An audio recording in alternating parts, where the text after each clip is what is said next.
Ależ ona jest leciutka. Naprawdę. Biorę ją do ręki i to jest coś niesamowitego, jak ona jest leciutka. No dobrze, lecimy. Cześć. Postęp w dziedzinie baterii umożliwia upakowanie w telefonie z ekranem wielkości 6,8 cala zapasu ponad 7000 mAh energii. Ta sama nowa węglowo-krzemowa technologia umożliwia także zmieszczenie baterii o pojemności 4800 mAh w telefonie, który ma grubość tabliczki gorzkiej czekolady i ekran o rozmiarze 6,7 cala. Przedstawiam Motorola Edge 70. Jeśli chodzi o specyfikację, Motorola Edge 70 jest średniakiem nawet bez aspiracji do wyższej półki. Snapdragon 7 generacji 4, 8 lub 12 GB pamięci RAM i 256 lub 512 GB pamięci wewnętrznej UFS 3.1, czyli wolniejszej niż ta, która była w Motorola Edge 60 Pro. Ekran jednak jasny, ze świeżymi kolorami, co już w przypadku średniaków jest standardem. Tak samo zresztą jak częstotliwość odświeżania obrazu do 120 Hz. Poza tym budowa Edge 70 jest standardowa, jak w innych telefonach Motorola. Plecki plastikowe i bardzo dobrze, bo plastik ma przyjemną fakturę i nie lepi się do rąk, tak jak szkło. Redukuje dodatkowo wagę urządzenia do zaledwie 159 gramów, przy, jak już wspominałem, wciąż całkiem dużej baterii.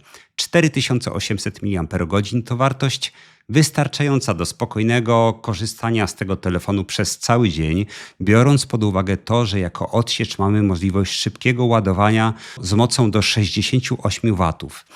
Ekran nie jest tak zaokrąglony jak w innych telefonach Motorola, ale motkę Edge 70 trzyma się wygodniej nawet w porównaniu do Motorola Signature, która sama w sobie jest teraz prawdopodobnie najwygodniejszym flagowcem na rynku. W pudełku standardowo znajdziemy etui z twardego plastiku z MagSafe, standardowo niewystające ponad ekran. Telefon zresztą posiada świetną klasę odporności na ciężkie warunki, więc nawet nosząc go bez etui czułem się całkiem bezpieczny. Proces odchudzania telefonu wymagał oczywiście pewnych poświęceń, na przykład poświęcono teleobiektyw. Poza tym mamy jednak standard dobrego telefonu z mocnej średniej półki.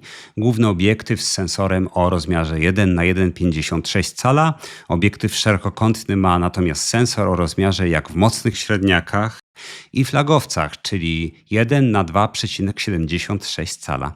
Podobna sytuacja jest w przypadku aparatu do selfie. Specyfikacja specyfikacją. Zobaczmy, jak wyszły zdjęcia i filmy. Zdjęcie z głównego obiektywu, dwukrotny crop. Porównajmy kontrast do Motorola Signature. Różnica jest ogromna, zupełnie inne ustawienie aparatów. Spójrzcie, jak zachowują się cienie. Więcej informacji oczywiście po lewej, ale ogólnie charakter zdjęcia bardziej podoba mi się w Signature. Na kolejnym zdjęciu ten sam wzór, mamy odzyskane detale z cieni na Motorola Edge 70 i bardzo kontrastowe zdjęcie z Signature. Teraz kolejne zdjęcie i porównamy sobie Motorola Edge 70 do innych aparatów.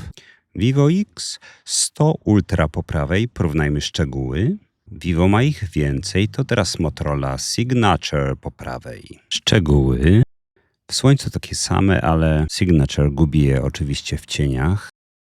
Teraz po prawej Poco F8 Ultra. Bierzemy pierwszy plan i jest bardzo podobnie. Czyli na zewnątrz w dobrym świetle, bardzo solidnie. Idziemy do kuchni.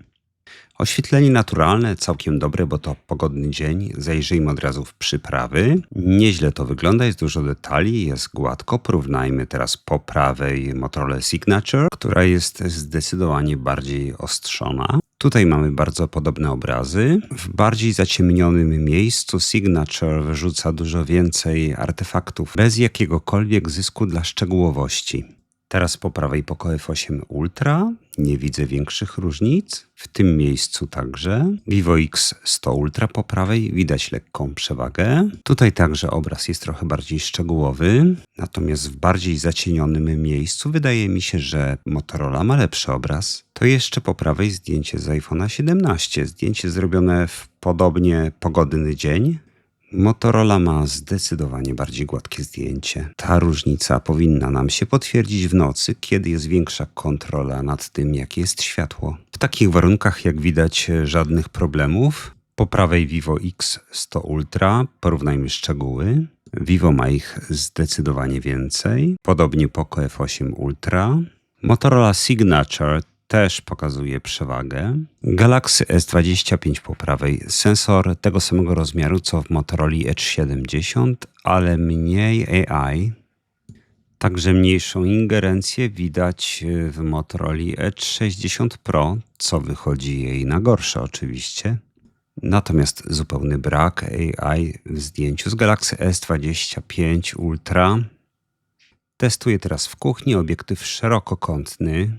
Edge 70 ma podobną specyfikację tego aparatu do Motorola Signature. Różnią je tylko trochę kąty widzenia.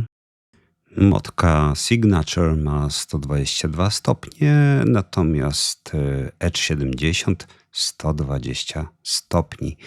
Popatrzmy na szczegóły. No, nie spodziewałem się tego. To myślę, że tutaj już nie ma co oglądać. Spójrzmy na inne pary zdjęć. Tutaj także, tak jak w pierwszym przypadku, Signature ma dużo cieplejsze barwy niż 70 Edge. Jeśli chodzi o detale, różnica na korzyść Motorola Edge 70 jest widoczna nawet w tak dobrym świetle. To wynika prawdopodobnie z węższego kąta widzenia.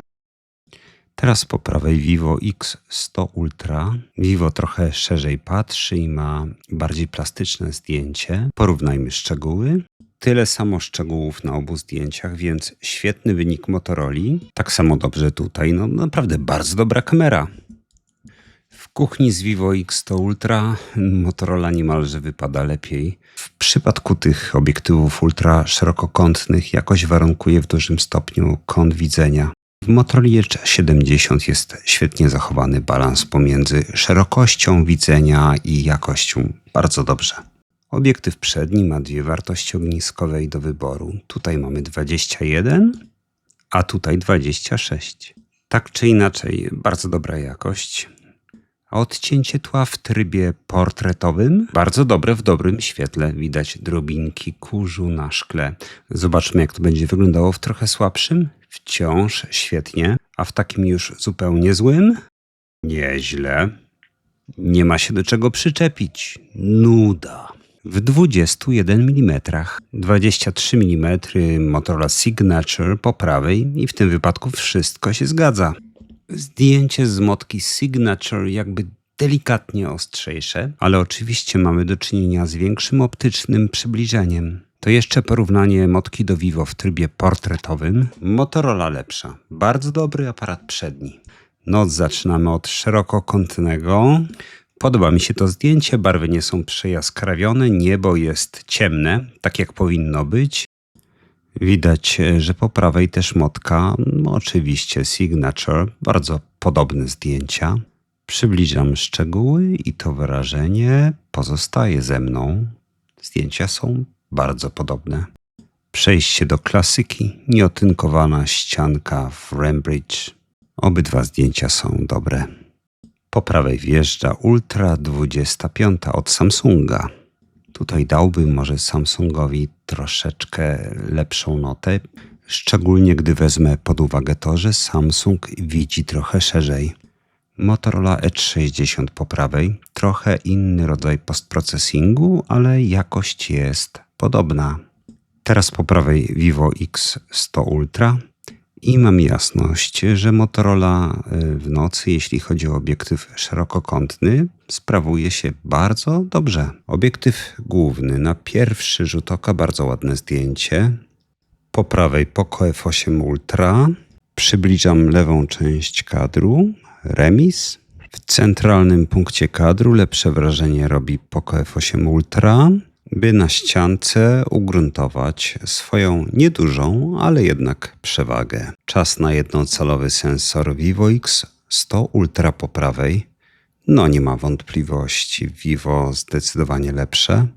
iPhone 17 po prawej, no jest odrobinę lepszy. I wreszcie Motorola Signature, dużo lepsze zdjęcie po prawej. 4K 60, główny obiektyw. No inaczej wyglądają. Motorola Signature dużo bardziej kontrastowa. Motorolka i chłodna, a Motorola... Teraz już próbka stabilizacji. Wydaje mi się, że jest podobna jak w Signature. Po prostu. Signature. Tutaj wygląda szczególnie źle. No i z powrotem do Edge 70. Chyba AI, voice w obu przypadkach mam nastawione. Teraz podbiegnę. Ok. Szerokokątny obiektyw. Podoba mi się ten obraz. Stabilizacja elektroniczna jest dużo bardziej skuteczna. To teraz kamerka przednia. Tryb dźwięku głupi i głupszy. Tryb dźwięku może spróbujemy w słońcu. Będzie przyjemniej. Teraz dźwięk AI włączony. Motorola Edge 70. Tak to brzmi. A tutaj będzie bez AI. Różnica jest niewielka. O, ładnie to wygląda. No ładnie to wygląda, wydaje. Nagrania wideo z przedniej kamery są naprawdę dobre, ale z tylniej także. Ten kontrast mi się podoba, on jest taki naturalny jak w iPhone'ie. Stabilizacja mogłaby być intensywniejsza w tylniej kamerze, ale przynajmniej nie ma błędów. To zobaczmy teraz wideo w nocy. Aparat główny 4K 60. Nie jest źle. Jest przyzwoicie. Przechwytywane przez inną aplikację. No tam była odpalona jakaś aplikacja. Dla porównania Poco F8 Ultra. Przechwytywane przez inną aplikację. No tam była odpalona jakaś aplikacja typu obiektyw szerokokątny. Obraz nie jest bardzo zły, biorąc pod uwagę standardy tych aparatów. No, ale to wystarczy. No raczej to wystarczy. W nocy nie będziemy go używać tak samo jak kamery selfie, no ale spróbujemy. No dobrze, na koniec kamera przednia. Bardzo podoba mi się ta jakość. Widziałem znacznie gorsze. Wideo. 5 stopni. Więc nie jest źle. Bywało gorzej tej zimy. 5 na plusie to jest całkiem nieźle. Więc jak widać, aparaty są przyzwoite, nie są jednak pozbawione błędów. Główny aparat w słabym świetle, gdy źródło dodatkowego światła jest za osobą fotografowaną, potrafi wyrzucić na twarzy czerwone plamy. W normalnym, także sztucznym świetle barwy są naturalne. Sama charakterystyka zdjęć jest przyjemna. Jest kontrast, ale nie przesadzony. To dotyczy zwłaszcza wideo. W porównaniu do Motorola Edge 60 Pro widzę zmianę podejścia w stosunku do stabilizacji elektronicznej, która tam była bardzo agresywna i generowała dużo błędów. W tej chwili, podobnie jak w Oppo czy Vivo, stabilizacja jest ograniczona, dzięki czemu nie ma błędów nawet w nocy. Ale mam wrażenie, że wahadło wychyliło się jednak za blisko przeciwnego ekstremum. W każdym razie, Motorola jest na dobrej drodze, bo w porównaniu do Edge 60 Pro mamy tutaj ewidentny postęp. Jeśli chodzi o sam system operacyjny, to jest bardzo dobrze. Telefon działa płynnie, nie miałem negatywnych wrażeń przesiadając się z super szybkiego Poco na Edge 70. W przypadku mocniejszego obciążenia, jak na przykład w czasie grania, zdarzyło mi się raz, że odczuwałem lekkie opóźnienie w reakcji na dotyk, ale zdarzyło się to przy wysokich ustawieniach grafiki z jednoczesnym nagrywaniem ekranu. Był to jednak przypadek jednorazowy, bo innym razem wszystko działało w podobnych warunkach bardzo dobrze. Niemniej, Motorola Edge 70 to nie jest telefon dla gracza. Za te same pieniądze można kupić dużo wydajniejsze telefony. Głośniki. Motorola Edge 70, iPhone 15. Najpierw Motka E70.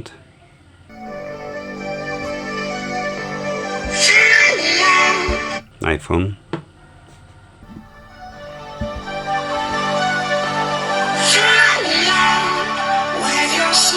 Realme 16 Pro Plus.